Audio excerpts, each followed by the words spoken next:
Sucita Vive, voyage à travers la société corse avec Maria Lanfranc. Bonjour, bienvenue Sucita Vive durant toute cette semaine pour parler d'un événement important qui va se dérouler donc à partir de demain à Corte, Iscontro Internazionale di Gioventù in Lotta. Pour en parler, Petru Esperini di Gioventù Indipendentista est avec nous. Bonjour. Bonjour. La Gioventù Indipendentista qui organise pour la 11e année cet événement. Ça va se dérouler à partir de demain.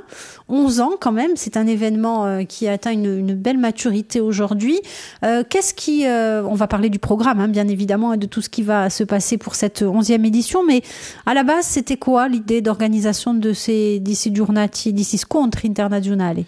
Donc pour commencer, Iscontri Internazionali, ça a commencé bien entendu avec la Gioventù Indipendentista. Le but primaire de la Gioventù Indipendentista étant l'émancipation du peuple corse et de sensibiliser la jeunesse corse à ce qui se passe, pour commencer au sein de sa nation et pour aller plus loin au sein des peuples en lutte de l'Europe et au-delà du monde. Donc oui, une 11e édition des Iscontri Internazionali, c'est quelque chose visiblement qui a marché, c'est quelque chose qui a plu, c'est quelque chose aujourd'hui, c'est une rencontre culturelle qui semble pour nous incontournable, et c'est justement pour ça qu'au fil des années, nous essayons d'améliorer de plus de monde possible, des délégations qui viennent, on a envie de dire, du monde entier. On va le voir avec le programme et tout ce qui commence demain, mais au fur et à mesure de ces rencontres, de ces 11 années passées, vous avez rencontré beaucoup de gens, beaucoup de jeunes impliqués dans la vie de leur pays, de leur région. Exactement, oui. Donc tout d'abord, on a commencé à inviter donc des personnes étant de pays étrangers, et aussi nous-mêmes nous sommes déplacés vers des pays comme l'Écosse, la Catalogne ou encore la Sardaigne. Qu'est-ce que ça vous a apporté? Évidemment des échanges d'expériences, de la richesse aussi des rencontres. Donc exactement, oui. Tout d'abord, c'est un partage d'expériences, c'est une rencontre, c'est aussi beaucoup une richesse. C'est quelque chose quand même d'extraordinaire de rencontrer différents pays, des différents peuples en lutte. Et c'est toujours intéressant de partager notre expérience toujours intéressant de partager notre expérience et bien entendu de voir ce qui se passe ailleurs, parce que ça aussi je pense que c'est très important. Tout ne se résume pas à la Corse, il y a des peuples qui souffrent en Méditerranée, des peuples qui souffrent en Europe, des peuples qui souffrent à travers le monde entier. C'est important d'aller à leur rencontre, c'est important de parler de fraternité, de leur parler de liberté, de leur parler tout simplement des conditions de lutte et de partager encore une fois nos expériences. Alors les expériences, justement, on va en parler puisque donc ouverture de ces Iscontri demain, ça se déroule à l'Amphiribé pour tout ce qui est à la fac de lettres de l'université de Corte. Exactement, pour tout ce qui est conférence. Alors demain, donc le 24 février, à partir de 14h, une première conférence sur l'histoire de l'AGI depuis sa création. Donc ce qu'on vient un petit peu d'évoquer aussi, la création de l'AGI. Ça a été un peu dans l'état d'esprit de ces Iscontri aussi. Exactement, oui. Pour la 11e édition, nous avons tout d'abord voulu faire un petit clin d'œil. Donc avec cette conférence d'ouverture, pour pas que ça fasse monotone, nous voulons justement inviter tous les anciens acteurs de la Gioventù Indipendentista. Et je pense notamment à Michel Giras, qui a été le père fondateur en gros de cette Gioventù Indipendentista en 99. Donc c'est important de rappeler l'histoire de 99 à aujourd'hui 2015, tout simplement, pour faire un clin d'œil pour cette 11e édition. Michel Giras qui a aujourd'hui pris un chemin un petit peu plus politique, on va dire, avec Corsica Libera, même si évidemment la Gioventù Indipendentista elle a un fondement politique. C'était quoi la différence? C'est vrai que c'est né des syndicats étudiants aussi, il y avait la Gioventù Indipendentista, il y a eu d'autres syndicats étudiants. La différence entre la Gioventù Indipendentista et les autres, entre la CSC par exemple ou Gioventù Paolina? Donc tout d'abord, nous, la Gioventù Indipendentista, ce que nous avons voulu faire, c'est au-delà d'aborder le terrain syndical, c'est d'aborder aussi un terrain politique. Parce que malheureusement, étant jeunes Corse, c'est nous qui devons construire l'avenir, et si nous ne sommes pas politisés, ne serait-ce qu'un minimum, nous ne pouvons pas avancer. Donc tout simplement, la Gioventù Indipendentista, c'est une école dans le sens, une école de réflexion, c'est une école d'idées, c'est une école de débat, en plus d'être une école syndicaliste, c'est-à-dire d'aider au mieux les étudiants. Alors, cette journée de demain, donc, retour sur la création de la Gioventù Indipendentista et sur son histoire. Et puis, à partir de 16h, un autre débat sur l'université proprement dite, qui est le lieu, en fait, de transmission de valeurs socio-culturelles. Ça, c'est quelque chose que vous reconnaissez aussi, cette force à l'université. Exactement, oui. L'Università di Corsica, c'est le principal facteur d'émancipation de la jeunesse corse. C'est elle qui instruit, c'est elle qui apprend, c'est elle qui nous met sur un chemin d'apprentissage, de découverte et de formation. Donc c'est essentiel pour nous de valoriser au mieux cet outil qui est l'Università di Corsica. L'Université de Corse qui a pris des chemins un peu dans la formation, peut-être un peu différents de ce qui avait été créé à la base. Aujourd'hui, vous êtes en phase avec la direction de l'université sur les chemins? Oui, bien entendu, nous sommes tout à fait en phase avec l'université. D'ailleurs, la preuve en est, la dernière crise que nous ayons connue par rapport à cette convention tripartite que nous avons franchie ensemble, que ce soit les 3 syndicats étudiants ensemble avec la présidence. Donc voilà, ça c'est une crise, et l'exemple type d'une crise, que ces 3 syndicats et que la présidence marchent ensemble, et que le but étant de valoriser au mieux l'outil qui est l'Università di Corsica. C'est vrai que cette convention tripartite, on a été accouché dans la douleur, on va dire. C'est vrai, ça a été quelque chose de quand même d'assez impressionnant. Mais tout d'abord, on a essayé d'enlever le mot carrément co-officialité, on a essayé de nous évincer de notre débat. Donc c'était essentiel pour nous de monter au créneau. Et justement, bon après, je pense que les forces adverses, si je puis dire, ont compris l'importance de la langue corse et l'importance de l'aspect scientifique, de l'aspect culturel également. Ça a été mis dans les annexes ensuite. Ça a été mis ensuite dans les annexes, voilà. Quelque chose qu'on peut quand même se féliciter, et je pense que ça, c'est quelque chose de très bien. Merci beaucoup Petru Esperini, on va se retrouver demain pour parler à nouveau des 6 scontri internazionali di Adventu in Lot, avec d'autres interventions, d'autres débats, et puis les soirées culturelles qui font aussi évidemment partie de ces scontri. À demain. À demain. Sous Città Vive avec Maria Lanfranc.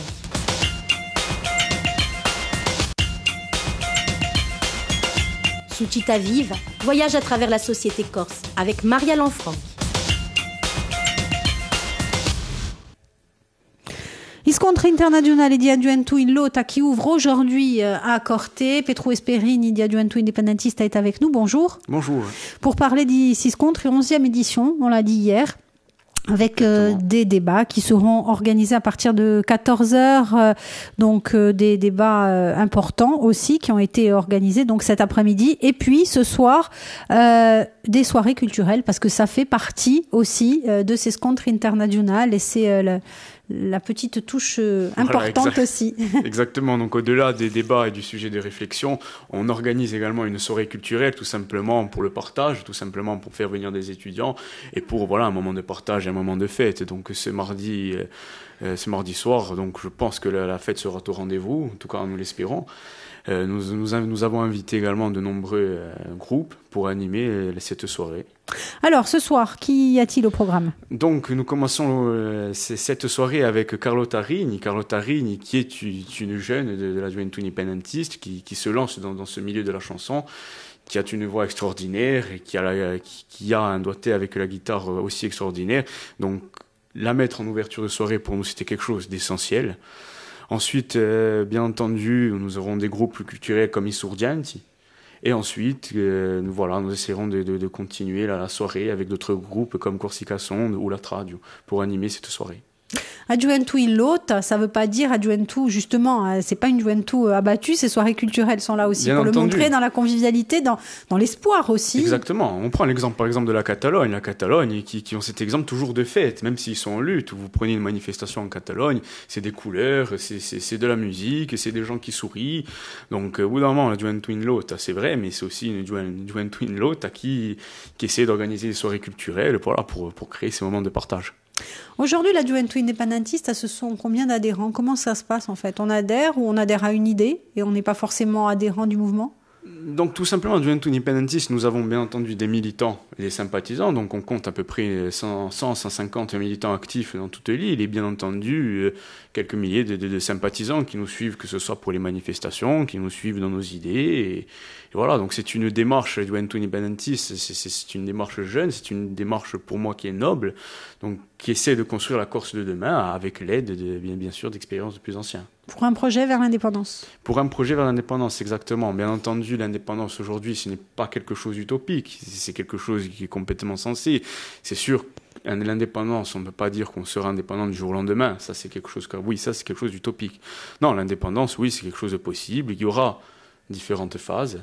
Et ces phases, nous essaierons de les construire et de les dessiner ensemble. Ces phases, ça peut être quoi? Ça peut être différentes strates d'indépendance aussi, l'indépendance énergétique, l'indépendance... Exactement, voilà. Déjà, parler d'autosuffisance alimentaire, parler parler d'indépendance énergétique, c'est quelque chose. Après, il y aura différentes phases. On commencera par une évolution institutionnelle, marquer la Corse dans la Constitution, parler d'une collectivité unique, parler après, bien entendu, d'une autonomie. Mais l'objectif est bien entendu l'indépendance. L'autonomie n'est pas une fin en soi. Alors cette collectivité unique, on va en dire quand même 2 mots, même si ça fait l'objet d'un débat qui aura lieu demain aussi, les différentes institutions, comment est-ce qu'elles se présentent dans les pays invités. Qu'est-ce que vous avez pensé Donc, pour moi, la visite de Bernard Cazeneuve? Pour moi, la collectivité unique, bien entendu, c'est une solution. Il faudra faire attention, bien entendu, à pas que ce projet soit noyé vers des forces jacobines.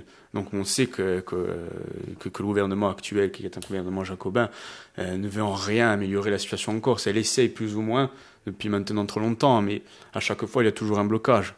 Ça c'est inévitable.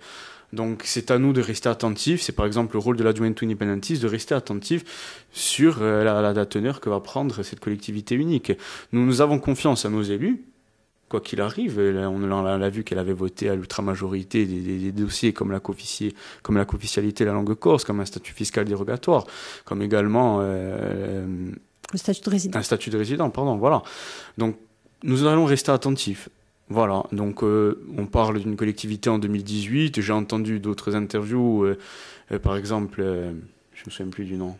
Pour la collectivité en 2021 ? Voilà, pour la collectivité en 2021, donc 2018-2021, quoi qu'il arrive, c'est quelque chose qui va arriver, et on doit se préparer à que ce soit un projet qui soit accessible et que ce soit un projet démocratique, que ce soit un outil démocratique et qui rassemble l'ensemble des forces progressistes du peuple corse. Qu'est-ce que ça va changer de votre point de vue de jeune militant nationaliste, cette collectivité unique? Qu'est-ce que ça va vous apporter? Qu'est-ce que ça va apporter à la Corse? Tout simplement, je pense que ça va apporter à la Corse, premièrement, un outil de travail qui sera pas bloqué.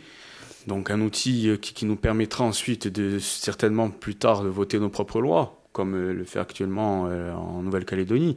C'est quelque chose, voilà, donc, qui apportera un bon sens à la co-officialité de la langue corse. C'est quelque chose qui accédera au statut de fiscal dérogatoire, qui mettra en place un statut de résident. Pour nous, cette collectivité unique, comme je l'avais dit hier, c'est quelque chose et c'est une étape. Donc c'est une étape et c'est la première étape d'un long processus, malheureusement. Un long processus, mais qui, selon vous, est en bonne voie pour aboutir. Bien entendu, oui. À partir du moment où toutes les forces progressistes se rassemblent, à partir du moment où nous tous marchons vers un même chemin, et c'est inévitable que nous arriverons à des résultats. Alors on parlait de Michel Giraschi hier, Michel Giraschi qui aujourd'hui brigue des mandats électoraux. Est-ce que c'est le rôle aussi de la Juventud Independentista? Est-ce que certains de vos militants ou vous-même allez vous engager par exemple dans les futures échéances électorales territoriales qui arrivent? Écoutez, de toute façon, la Juventud Independentista, voilà, on l'a prouvé aux dernières municipales que beaucoup de militants de Juventud Independentista ont investi des listes municipales, comme par exemple Bastia, ou Île-Rousse, ou Corté, ou même Portiué.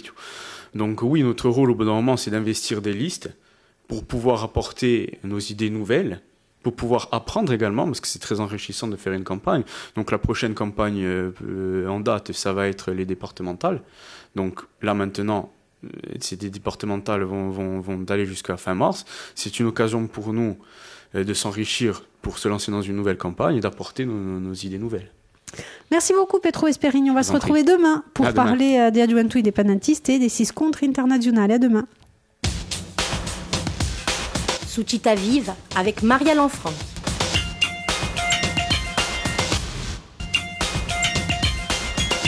Sucita Vive, voyage à travers la société corse avec Maria Lanfranc. Bonjour, bienvenue. Sucita Vive consacré au scontri internazionali di Juventud Lotta. Petro Esperini per Juventud Independentista est avec nous. Bonjour. Bonjour. Voilà, Petro Esperini, on s'est un petit peu échappé de ce qui se passe à Corté puisqu'il y a des débats importants qui se déroulent cet après-midi. Deux débats en fait très importants. Un premier qui est une conférence sur la situation au Proche et Moyen-Orient avec des délégations kurdes et palestiniennes et puis également l'œil et la parole avisée de Jean-Christophe Latour qui est historien et spécialiste spécialistes du Moyen-Orient. Forcément, ça fait l'actualité, ça fait partie de l'actualité mondiale. Et donc, il fallait que cette actualité mondiale, elle revienne jusqu'à Corté. Vous nous l'avez dit lundi, la Corse n'est pas coupée du monde et c'est ça. Exactement. Cette réflexion, il faut qu'elle se fasse à l'échelle planétaire. C'est ça. Donc, nous avons eu de la chance d'avoir des délégations kurdes et palestiniennes. D'ailleurs, cette délégation palestinienne, c'est une délégation qu'on a rencontrée en septembre dernier en Sardaigne. Donc on avait déjà commencé à parler avec eux et ils ont commencé à nous expliquer de leur point de vue à eux comment se passait cette crise israélo-palestinienne. Donc nous avons de la chance, je pense à Corté, d'avoir des teintes pensantes et des acteurs comme cette délégation kurde et palestinienne. Et également, comme vous l'avez dit, l'œil avisé de Monsieur Latour, historien spécialisé donc pour le Moyen et Proche-Orient. Alors c'est important parce que forcément ce que vivent les jeunes Kurdes ou les jeunes Palestiniens, c'est pas du tout ce que nous on vit ici. C'est forcément pas la même lutte, c'est pas le même contexte, c'est pas les mêmes difficultés aussi. Il faut bien c'est un combat qui est complètement différent. Là on parle de guerre. Là c'est la guerre. C'est en Palestine, c'est des gens qui meurent tous les jours. C'est un combat qui ne cesse pas depuis maintenant trop longtemps. Donc c'est important que ces délégations nous expliquent et nous donnent leur point de vue. Parce que c'est quand même un débat qui est compliqué, c'est un débat qui est dur, c'est un débat qui est lourd. Parce que c'est jamais facile de parler de la guerre, c'est jamais facile de parler de gens qui meurent et de parler d'intolérance et de privation de liberté fondamentale. C'est quelque chose de très compliqué. Donc nous avons de la chance de les avoir. Et idem pour ces délégations kurdes qui, je vous rappelle, il n'y a pas si longtemps que ça, se sont battues et ont quitté la Turquie pour rejoindre Kobané pour se battre contre l'État islamique. Donc, encore une fois, l'État islamique, c'est quelque chose, c'est un débat où on sommes au cœur du sujet. Il n'y a pas si longtemps de ça par rapport à ce qui s'est passé le 7 janvier à Paris, par rapport à ce qui s'est passé au Danemark, à Copenhague. Donc aujourd'hui, le monde est en crise, le monde est en guerre, on va dire, contre cet État islamique. Eh bien, si pour nous, les aboutissants, les tenants de cette guerre, c'est l'empire colonial français qui essaye avec l'excuse des libertés et des droits de l'homme, d'investir des pays et d'imposer leur politique coloniale. Donc ça, c'est évident qu'au bout d'un moment, ça n'apporte rien de bon. Donc pour en revenir à cette délégation kurde, oui, nous avons de la chance. Ils nous parlent actuellement de ce qui s'est passé à Kobané. Donc ce sont des associations qui font le tour de l'Europe. Donc ce sont un peu des réfugiés politiques, si je puis dire, et qui font le tour de l'Europe pour parler et pour expliquer au monde comment se déroule cette guerre. Voilà, justement, alors au-delà des témoignages, aussi émouvants soient-ils, il y a véritablement une volonté de compréhension aussi, de mieux appréhender ces problèmes, parce que c'est vrai que, par exemple, le conflit israélo-palestinien, on l'appréhende, nous, avec notre sensibilité, avec nos mots, avec ce que l'on peut ressentir, mais on n'est pas là-bas. Et donc, politiquement aussi, ça permet de l'appréhender différemment, de mieux le comprendre. Exactement, oui. Déjà, tout simplement, parce que je ne pense pas que la presse au Moyen-Orient fasse exactement son travail, et je pense qu'elle nous montre que l'Occident a envie de voir. Donc il y a un réel déni. Donc tout simplement, c'est important que ces jeunes-là fassent le tour de l'Europe et fassent le tour du monde pour expliquer réellement de ce qui se passe là-bas et d'expliquer réellement la crise, de mettre le point sur ce qui fait mal et d'apporter justement, essayer de trouver ensemble une solution, bien que cette solution, malheureusement, on ne la trouvera pas demain. Et est-ce que ça permet aussi de mener une réflexion, alors là plus politique aussi, mais à l'échelle nationale française, parce qu'on sait que la politique étrangère c'est important dans la résolution de certains conflits ou même dans la mise à jour de certains conflits. Est-ce que ça permettra aussi d'apporter ça ? Écoutez, je pense que ça peut permettre d'apporter ça, mais aujourd'hui, vous voyez bien que les politiques français et que le gouvernement français reste ancré dans son positionnement, ne cherche pas à comprendre. Pour elle, il y a déjà des méchants et des gentils. Elle impose justement cette réflexion à l'ensemble du peuple français, il faut le dire. Elle impose grâce à ses médias cette réflexion. Il n'y a pas de réel débat. Moi, je suis désolé, il n'y a pas de débat sur le Moyen-Orient. À chaque fois, ce que nous voyons dans la télé, c'est, excusez-moi l'expression, c'est de la masturbation de cerveau, c'est-à-dire qui tourne en rond sur un même sujet en apportant rien de bon. C'est n'importe quoi. Donc, au bout d'un moment, c'est important qu'il y ait accordé justement ces délégations pour apporter des idées nouvelles, pour pouvoir nous expliquer réellement ce qui se passe. Et justement essayer de casser un peu ce mythe qui fait et d'éviter aussi également l'amalgame envers le peuple musulman. Oui, c'est important aussi. Autre débat. Alors, vous avez volontairement donc proposé 2 débats, la situation politique des peuples en lutte, avec cette fois-ci d'autres délégations, avec d'autres situations aussi à découvrir. Exactement. Donc, je pense aux délégations donc kanak, aux délégations catalanes, aux délégations sardes et aux délégations basques. Donc, on a vu avec la Kanaki qu'ils allaient bientôt approcher à un référendum sur l'indépendance de la Kanaki. En Catalogne, on sait que il y a eu un référendum symbolique. Donc là, maintenant, ils vont nous expliquer comment ils envisagent l'avenir. Pour les Pays Basques, leur rêve serait, leur idéal serait d'arriver à une collectivité comme la nôtre. Et ainsi, la Sardaigne, qui a déjà une certaine forme d'autonomie, mais c'est quand même, c'est encore la Sardaigne, c'est quand même un débat encore compliqué, et justement, ils sont là pour nous expliquer comment se déroule cette situation en Sardaigne. Donc, ces débats vont être, orientés vers la situation politique dans leur pays, mais également, et surtout, sur l'évolution institutionnelle de chacun. L'évolution institutionnelle, la Corse qui est en pleine réflexion aussi sur cette évolution institutionnelle. Donc c'est important de s'inspirer de ce qui se passe ailleurs. Comme je vous l'avais dit, nous sommes partis en Écosse, nous sommes partis en Catalogne, nous sommes partis en Sardaigne, donc déjà c'est une expérience. Et avec ces idées que nous allons prendre à droite et à gauche, nous allons arriver justement à créer une collectivité unique, en bon uniforme. Vous êtes revenu comment d'Écosse ? Donc moi, personnellement, je ne suis pas allé en Écosse, donc je pense à Maxime Paul, qui est également candidat pour les départementales à Bastia. Donc lui qui est parti en Écosse, également en Catalogne, et donc qui a rapporté quelque chose, qui a rapporté vraisemblablement des idées nouvelles. Donc moi, personnellement, je suis parti en Sardaigne, et c'est là d'ailleurs que j'ai rencontré cette délégation palestinienne. Donc qui rencontrait cette délégation palestinienne, et donc nous apportons à chaque fois de ces voyages à l'étranger des idées nouvelles, nous en parlons quand on rentre en réunion notamment, et nous essayons de construire un peu nos idées à travers de ce qu'on a vécu. La situation de la Sardaigne, cette autonomie, qui semble ne plus satisfaire aujourd'hui. Donc c'est une autonomie compliquée qui se passe en Sardaigne. Donc par exemple, eux, je sais qu'ils se battent pour l'occupation militaire. Donc eux, vraisemblablement, ils parlent d'occupation militaire parce que 70% des infrastructures militaires italiennes se trouvent en Sardaigne. Donc ça prive des terres agricoles, c'est vraisemblablement aussi une emprise coloniale. Hein. Quand on investit un territoire avec un maximum d'armées, pour moi c'est une occupation coloniale. Hein. Donc le principal combat de la Sardaigne actuellement, c'est celui-là. Après, je sais aussi également que la Sardaigne est le grenier de l'Italie, ça veut dire qu'elle arrive elle peut, l'autosuffisance alimentaire en Sardaigne, c'est quelque chose qui est tout à fait possible aujourd'hui. Donc, ils vont nous parler justement de tout ce qui se passe actuellement et comment ils envisagent une évolution institutionnelle plus évoluée. Merci beaucoup, Petro Esperini. On va se retrouver demain, et puis le grenier de l'Italie, c'est forcément la situation économique, et le lien est tout trouvé parce que justement, demain, vous allez parler de cette économie. Exactement. À demain. À demain. Sucita Vive avec Maria Lanfranc.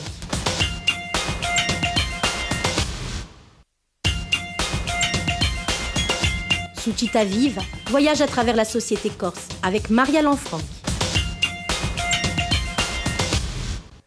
Bonjour, bienvenue à Radio Alta Frequenza qui vous accueille en compagnie de Petro Esperini di Adiuventu Independentista. Bonjour. Salve. Iscontri internazionale di Adiuventu Ilo, ta 11e édition, ça se déroule à Corté avec donc des réflexions, des débats, des conférences et puis aussi des soirées culturelles. Débat donc aujourd'hui sur l'économie et l'avenir de la Corse, l'avenir économique de la Corse. Petro Esperini, donc la jeunesse insulaire à travers l'Adiuventu Independentista qui mène cette réflexion. Alors votre modèle économique idéal mais réalisable en même temps, c'est quoi ? Donc tout simplement pour avoir ce modèle économique, nous devons donc discuter tous ensemble. Donc c'est pour ça que nous organisons donc ces débats. Donc aujourd'hui, l'économie, c'est quelque chose selon moi où on n'en parle pas assez en Corse. Et selon nous, on ne parle pas assez d'économie en Corse. Donc c'est important d'aborder ce débat. Donc pour parler d'économie, il faut parler d'emploi. Il faut parler donc du chômage systématiquement. Il faut parler aussi d'autosuffisance alimentaire. On a vu par exemple hier avec la Sardaigne. Il faut parler de tout ça. Il faut parler aussi d'indépendance énergétique. énergétique. Donc voilà, tout simplement, c'est des débats aujourd'hui qu'on doit avoir. Donc on a la chance d'avoir des personnes comme José Colombagne qui va nous parler de l'agriculture et nous parler d'autosuffisance alimentaire. Nous avons aussi le président de la CGPME, Jean-André Minigogne, qui sera à la tribune également pour nous parler justement, pour apporter sa réflexion au niveau économique. Donc l'économie pour nous, l'économie, c'est un débat qu'on doit avoir tous ensemble et essayer de trouver un juste milieu.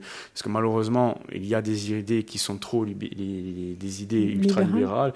Il y a des idées qui ne peuvent pas être réalisables.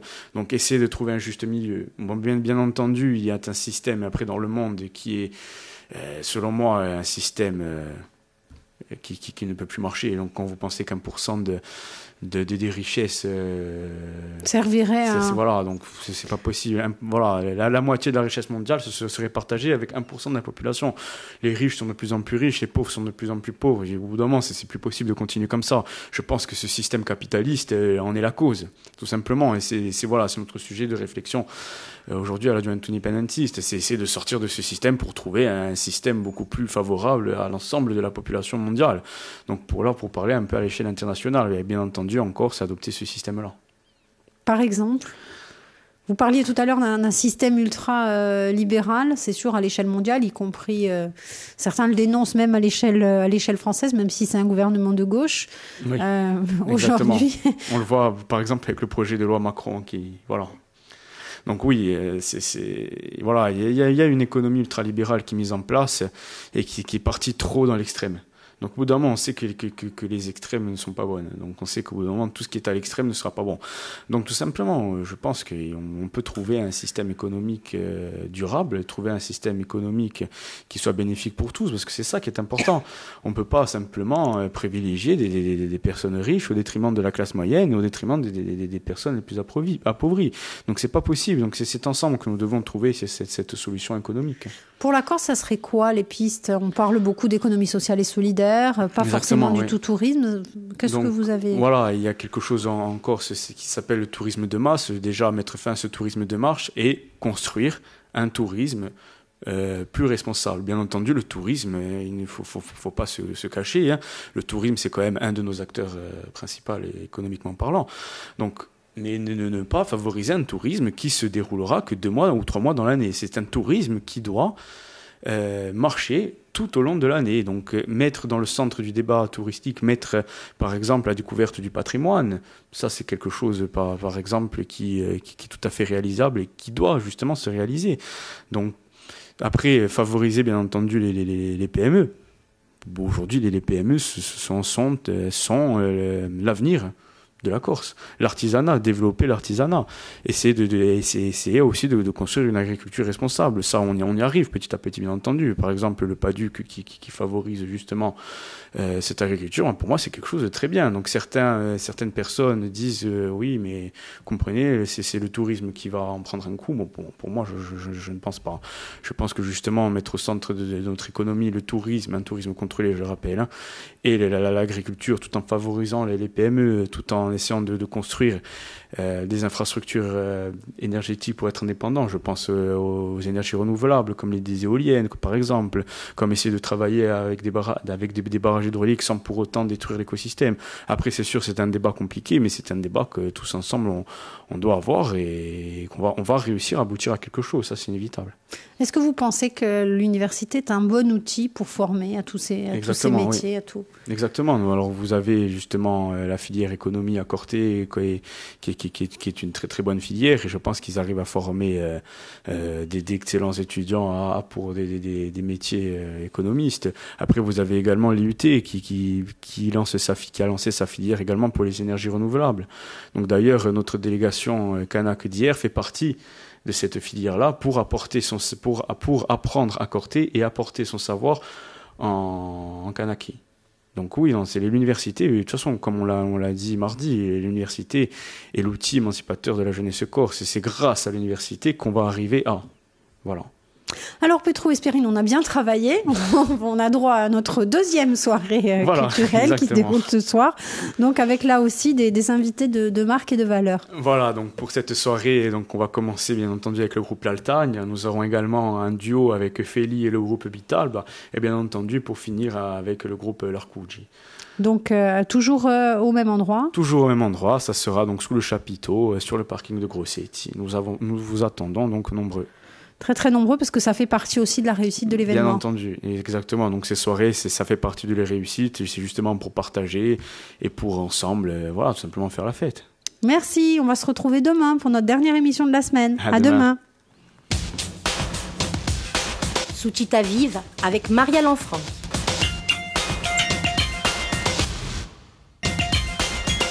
Sucita Vive, voyage à travers la société corse avec Maria Lanfranc. Bonjour, bienvenue. Bonjour Petro Esperini. Salut.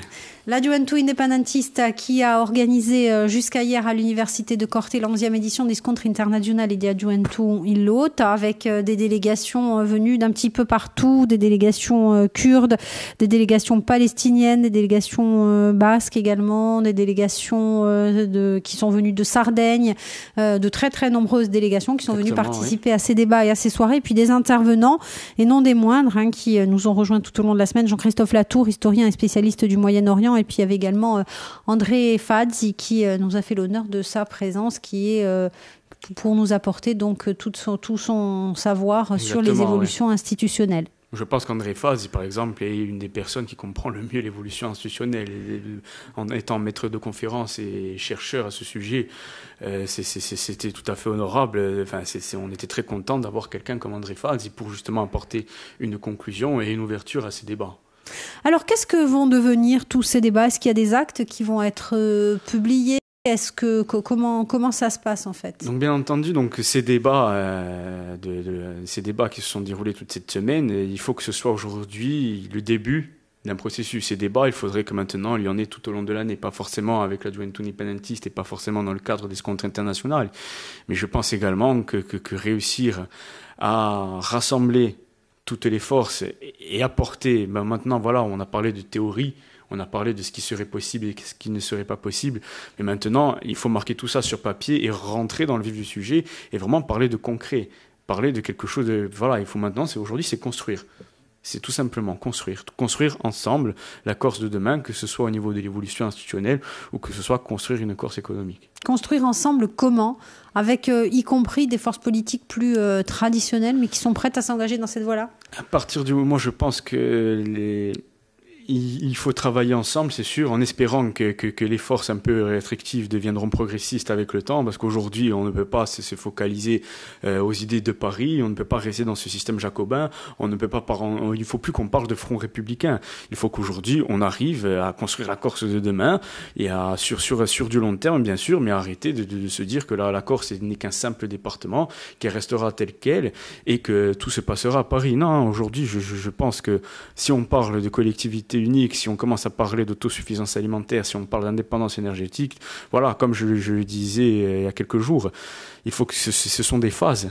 Donc on va commencer par une collectivité unique, on va commencer par après on parlera d'autonomie, pourquoi pas parler d'indépendance, bien entendu, c'est un travail sur du long terme. Mais il ne faut pas qu'il y ait un blocage des forces républicaines, ça c'est sûr. C'est inévitable. Il faut que nous travaillions entre forces progressistes en essayant soit de bloquer, soit de convaincre les forces républicaines. Alors justement, le débat droite-gauche, il a vécu. On est sur un autre schéma aujourd'hui ? Aujourd'hui, c'est vrai que c'est compliqué. Quand vous pensez, moi c'est quelque chose qui m'a profondément choqué, quand vous pensez qu'une conseillère municipale d'Ajaccio se fait huer parce qu'elle a répondu « Yé, so cuit », là je pense qu'aujourd'hui, voilà, on est dans un délire. Je pense qu'il y a les forces un peu restrictives qui commencent un peu à se réveiller. C'est pour ça que vous avez des personnes comme Georges Benedetti qui, au bout de 20 ans de sommeil, se réveillent en disant « Non, mais vous comprenez, la Corse, il faut qu'elle reste française ». Donc à partir du moment où ces gens-là se réveille. Il est un peu isolé quand même. Bien entendu, c'est une personne complètement isolée, qui est complètement hors sujet. Mais quand vous avez des personnes qui se réveillent comme ça veut dire qu'au bout d'un moment, on commence à se rapprocher de la victoire. quand vous avez des alliances qui se font justement pour contrer toutes ces forces progressistes, je pense notamment à la campagne d'Ajaccio, là vous comprenez qui commencent à avoir peur et qui commencent à nous contrer. Et donc c'est que forcément on arrive à un résultat, c'est qu'on arrive à gagner d'une certaine façon. Merci beaucoup, Petru Esperini, d'être venu passer cette semaine en notre compagnie. On va dire 2 mots quand même sur la Gioventù Indépendentiste. Quelle est l'actualité qui arrive pour cette Gioventù Indépendentiste? Est-ce qu'il y a d'autres débats qui vont être organisés, d'autres sensibilisations qui vont être faites sur des sujets de société? Bien entendu, oui. Donc là, bon, comme je vous l'avais dit, pour rester sur le débat départemental, nous avons beaucoup de militants de la Gioventù Indépendentiste qui sont soit titulaires ou soit suppléants. Donc ça, je pense que c'est quelque chose de très important. Donc ils vont apporter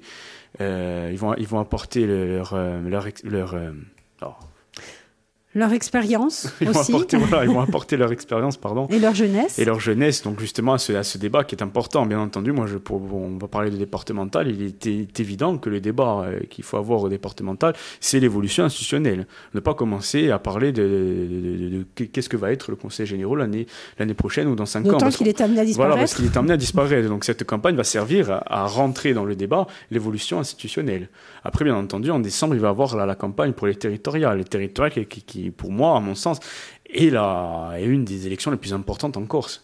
D'autant plus, voilà, comme on l'avait dit précédemment, et on va parler de collectivité unique, que ce soit en 2018 ou en 2021, ça, c'est pas le problème. Mais donc, à partir du moment où on va parler d'une collectivité unique, il est évident qu'il faut que ce soit l'intégralité des forces progressistes, et je l'espère nationalistes, qui arrivent au pouvoir à l'Assemblée. C'est pas un peu antinomique de se faire élire pour une institution qu'on combat ?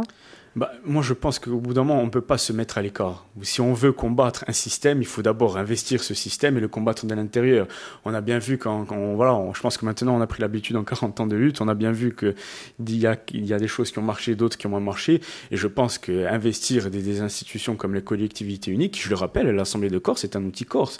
Bien qu'elle ait peut-être bloquée par le gouvernement français, c'est un outil corse. Ce sont des Corses qui sont élus, ce sont des Corses qui sont à la présidence, ce sont des Corses qui la font fonctionner.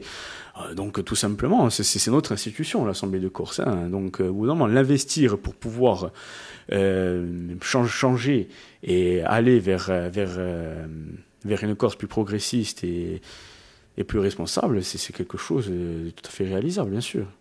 Merci beaucoup, Petru Esperini. Je vous en prie. Et à très bientôt. Au fur et à mesure de votre actualité, on vous rappelle que cette émission, vous pouvez la retrouver en podcast audio et vidéo, www.alta-frequenza.com. À bientôt. À bientôt. Sous Città Vive avec Maria Lanfranchi.